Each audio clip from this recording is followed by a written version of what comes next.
Senator Ruane indicated a while ago, so I have to let her in. Sorry, and it's my fault again. Sorry.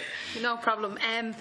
I honestly, I don't have an issue with Deputy O'Connell's motion, other than the way in which the motions are grouped.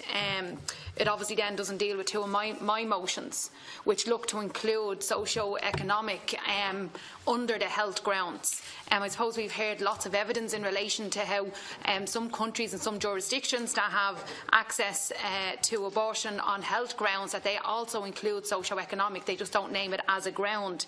And I suppose my fear is at this point that an understanding of the impact of class, of being in a minority group, of disadvantage, deprivation, that doesn't go. That can only come to light sometimes after the 12-week period. And although the up to 12 weeks does hopefully capture most of those women that might find themselves in a situation because of their socio-economic status, it doesn't mean that they won't reach their 14th or 15th week and find themselves out on the street, or their parents after putting them out of home because they're pregnant, or not being able to access supports, the father abandoning them. There's loads of different socio-economic stuff that comes up after 12 weeks, and I suppose I'd really hoped that some way we could incorporate that under the health ground like other jurisdictions do. But if we vote obviously on Deputy O'Connell's, it totally rules out considering socio-economic under this ground, under a health ground, and I'm wondering, is there any way we can look to address that? I know we have socio-economic as a ground later on, but I feel people are a bit more in fear of naming socio-economic as a ground, and I thought people might be more susceptible to actually encompassing it under a health ground. I think, even though this is now a standalone ground, I think it's hard to speak to it without acknowledging that the majority of the committee voted on a woman's health grounds, and I struggle to understand how people can remove a woman's health from her socio-economic status, or the conditions which she's living in, whether that be poverty, whether that be domestic violence, whether that be homelessness, whether that be prostitution, whatever that may be.